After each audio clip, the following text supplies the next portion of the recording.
verse 57 of chapter 24 of Madhya Lila.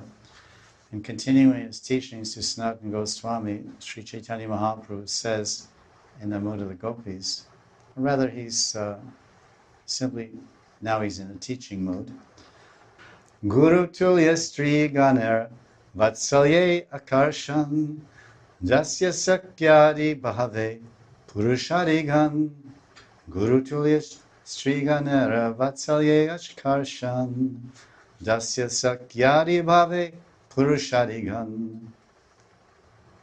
So he's saying the Strigan.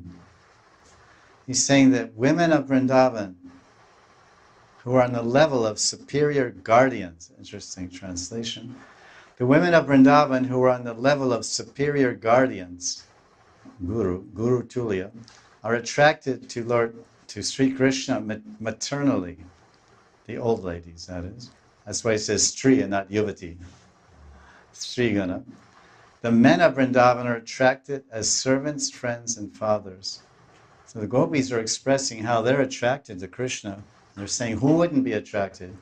And Chaitanya Mahaprabhu is commenting on this verse and saying the gopis are pointing their attraction to Krishna and saying every woman in the universe is attracted. And Mahaprabhu is commenting, saying, not only the yuvati, yogya bhave jagate jata yuvatira gan, but even the vatsalya, even the vatsalya gan, even the ladies and the old ladies in vatsalya bhav, they're attracted to Krishna. And the dasya sakya adi bhave purushadi gan. The purusha means, and not only that, but beginning with the old ladies in Vrindavan, they're in motherly affection, and also the servants, Krishna's servants, dasya sakya adi.